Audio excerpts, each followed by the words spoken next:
जय श्री कृष्ण। आइए गीता के 8वें अध्याय का पाठ श्रवण करें।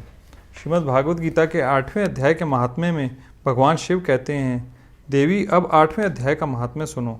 उसके सुनने से तुम्हें बड़ी प्रसन्नता होगी। लक्ष्मी जी के पूछने पर भगवान विष्णु ने इस प्रकार अष्टम अध्याय का महात्म्य बतलाया था। दक्षिण में अमृतपुर नामक एक प्रसिद्ध नगर है। वहाँ भाव शर्मा नामक एक ब्राह्मण रहता था, जिसने वैश्या को पत्नी बनाकर रखा था। वह मांस खाता, मदिरा पीता, श्रेष्ठ पुरुषों का धन चुराता, पराई स्त्री से व्यभिचार करता और शिकार खेलने में दिलचस्पी रखता था। वह बड़े भयानक स्वभाव का था और मन में बड़े बड़े हौसले रखता था। एक दिन मदिरा पीने वालों का समाज जुटा था। उसमें भाव शर्मा ने भरपेट ताड़ी पी, खूब गले तक उसे चढ़ाया। अतः अजीर्ण से अत्यंत पीड़ित होकर वह पापात्मा कालवश मर गया और बहुत बड़ा ताड़ का वृक्ष हुआ। उसकी घनी और ठंडी छाया का आश्रय लेकर ब्रह्म राक्षस भाव को प्राप्त हुए कोई पति पत्नी वहां रहा करते थे। उनके पूर्व जन्म की घटना इस प्रकार है। एक कुशीबल नामक ब्राह्मण था, जो वेद वेदांग के तत्वों का ज्ञाता, संपूर्ण शास्त्रों के अर्थ का विशेषज्ञ और सदाचारी था। उसकी स्त्री का नाम कुमति था। वह बड़े खोटे विचार की थी।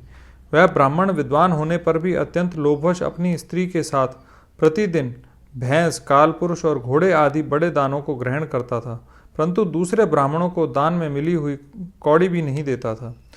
वे ही दोनों पति पत्नी कालवश मृत्यु को प्राप्त होकर ब्रह्म राक्षस हुए। वे भूख और प्यास से पीड़ित हो इस पृथ्वी पर घूमते हुए उसी ताड़ वृक्ष के पास आए और उसके मूल भाग में विश्राम करने लगे। इसके बाद पत्नी ने पति से पूछा, नाथ, हम लोगों का यह महान दुख कैसे दूर होगा तथा इस ब्रह्म राक्षस योनि से किस प्रकार हम दोनों की मुक्ति होगी। तब उस ब्राह्मण ने कहा, ब्रह्म विद्या के उपदेश, अध्यात्म तत्व के विचार और कर्म विधि के ज्ञान के बिना किस प्रकार संकट से छुटकारा मिल सकता है। यह सुनकर पत्नी ने पूछा, किम तद ब्रह्म, किम ध्यानम, किम कर्म पुरुषोत्तम। पुरुषोत्तम वह ब्रह्म क्या है, अध्यात्म क्या है और कर्म कौन सा है। उसकी पत्नी के इतना कहते ही जो आश्चर्य की घटना घटित हुई उसको सुनो। उपर्युक्त वाक्य गीता के 8वें अध्याय का आधा श्लोक था। उसके श्रवण से वह वृक्ष उस समय ताड़ के रूप को छोड़ त्याग कर भाव शर्मा नामक ब्राह्मण हो गया। तत्काल ज्ञान होने से विशुद्ध चित्त होकर वह पाप के चोले से मुक्त हो गया तथा उस आधे श्लोक के ही महात्म्य से वे पति पत्नी भी मुक्त हो गए। उनके मुख से देवात ही 8वें अध्याय का आधा श्लोक निकल पड़ा था।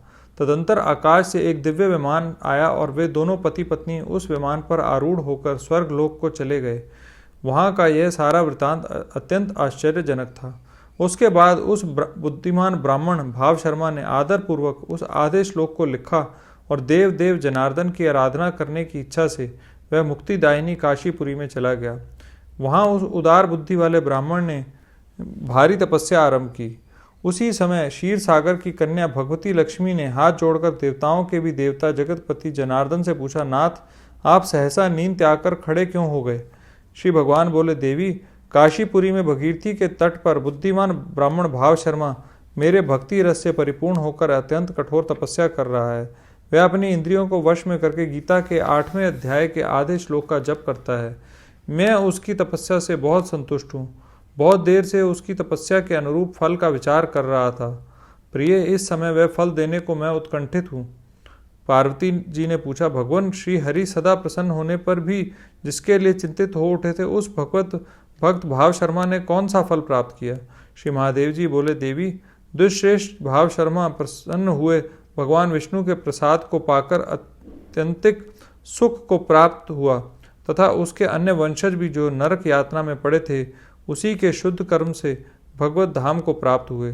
पार्वती, यह 8वें अध्याय का महात्म्य थोड़े में ही तुम्हें बतलाया गया है। इस पर सदा विचार करते रहना चाहिए। जय श्री कृष्ण। आइए अब श्री गीता जी के 8वें अध्याय का श्रवण करें। इस प्रकार भगवान के वचनों को ना समझकर अर्जुन बोले, हे पुरुषोत्तम, जिसका आपने वर्णन किया वह ब्रह्म क्या है, अध्यात्म क्या है, कर्म क्या है और अधिभूत नाम से क्या कहा गया है, अधिदेव नाम से क्या कहा गया है। हे मधुसूदन, यहाँ अधि यज्ञ कौन है और वह इस शरीर में कैसे है, और युक्त चित्त वाले पुरुषों द्वारा अंत समय में आप किस प्रकार जानने में आते हो। इस प्रकार अर्जुन के प्रश्न करने पर श्री कृष्ण भगवान बोले, हे अर्जुन, परम अक्षर अर्थात जिसका कभी नाश नहीं हो, ऐसा सच्चिदानंद घन परमात्मा तो ब्रह्म है और अपना स्वरूप अर्थात जीवात्मा अध्यात्म नाम से कहा जाता है। तथा भूतों के भाव को उत्पन्न करने वाला शास्त्र विहित यज्ञ, दान और होम आदि निमित्त जो द्रव्यादिकों का त्याग है वह कर्म नाम से कहा गया है। उत्पत्ति विनाश धर्म वाले सब पदार्थ अधिभूत हैं और हिरण्यमय पुरुष अधिदेव है। और हे देहधारियों में श्रेष्ठ अर्जुन, इस शरीर में मैं वासुदेव ही विष्णु रूप से अतियज्ञ हूँ। और जो पुरुष अंतकाल में मेरे को ही स्मरण करता हुआ शरीर को त्याग कर जाता है वह मेरे साक्षात स्वरूप को प्राप्त होता है, इसमें कुछ भी संशय नहीं है।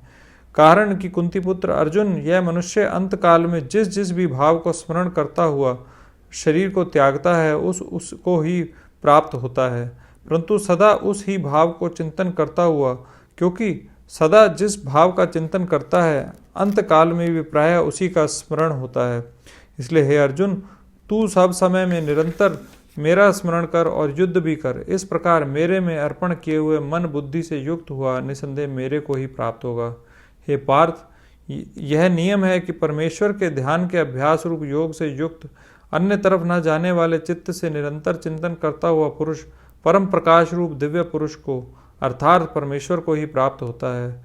इससे जो पुरुष सर्वज्ञ अनादि सबके नियंता सूक्ष्म से भी अति सूक्ष्म सबके धारण पोषण करने वाले अचिंत्य स्वरूप सूर्य के सदृश नित्य चेतन प्रकाश रूप अविद्या से अति परे शुद्ध सच्चिदानंद घन परमात्मा को स्मरण करता है, वह भक्ति युक्त पुरुष अंतकाल में भी योग बल से भ्रुकुटी के मध्य में प्राणों को अच्छी प्रकार स्थापन करके फिर निश्चल मन से स्मरण करता हुआ दिव्य स्वरूप परम पुरुष परमात्मा को ही प्राप्त होता है। हे अर्जुन, वेदों के जानने वाले विद्वान जिस सच्चिदानंद घन रूप परम पद को ओंकार नाम से कहते हैं और आसक्ति रहित यत्नशील महात्मा जन जिसमें प्रवेश करते हैं तथा जिस परम पद को चाहने वाले ब्रह्मचर्य का आचरण करते हैं, उस परम पद को तेरे लिए संक्षेप से कहूँगा। हे अर्जुन, सब इंद्रियों के द्वारों को रोककर अर्थात इंद्रियों को विषयों से हटाकर तथा मन को हृदय में स्थिर करके और अपने प्राण को मस्तक में स्थापन करके योग धारणा में स्थित हुआ जो पुरुष ओम ऐसा एक अक्षर रूप ब्रह्म को उच्चारण करता हुआ और उसके अर्थ स्वरूप मेरे को चिंतन करता हुआ शरीर को त्याग कर जाता है, वह पुरुष परम गति को प्राप्त होता है।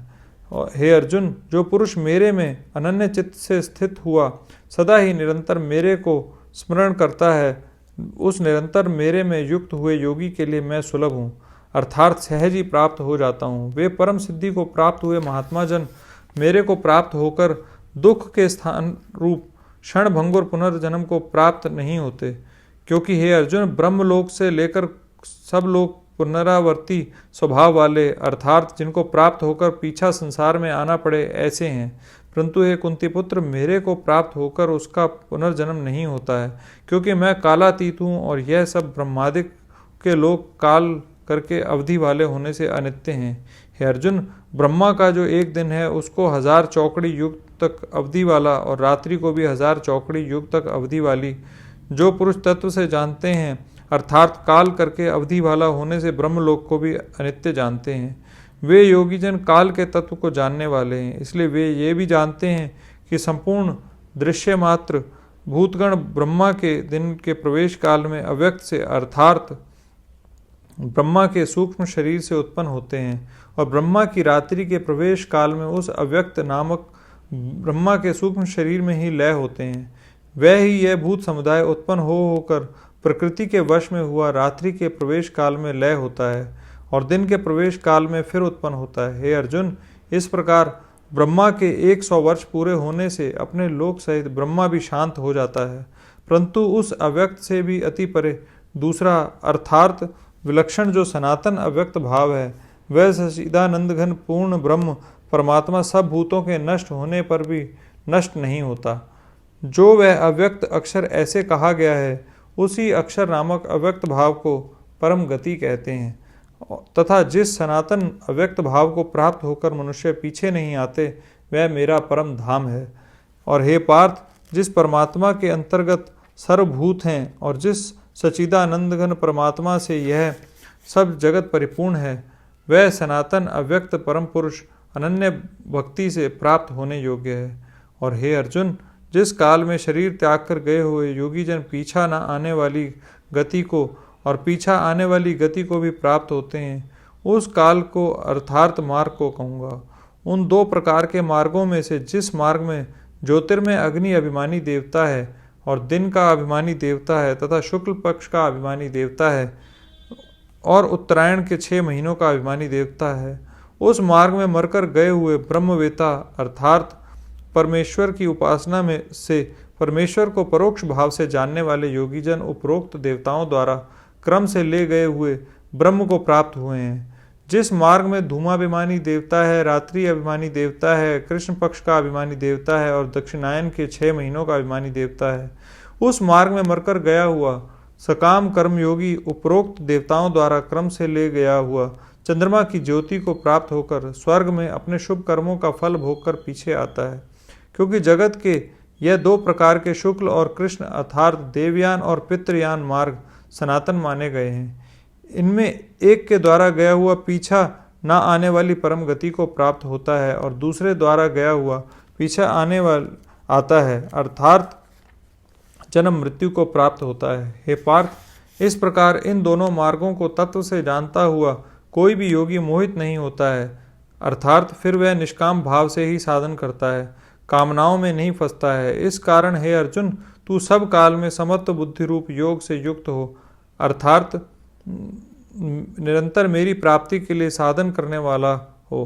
क्योंकि योगी पुरुष इस रहस्य को तत्व से जानकर वेदों के पढ़ने में तथा यज्ञ तप और दान आदिकों में के करने में जो पुण्य फल कहा है, उस सबको निसंदेह उल्लंघन कर जाता है और सनातन परम पद को प्राप्त होता है।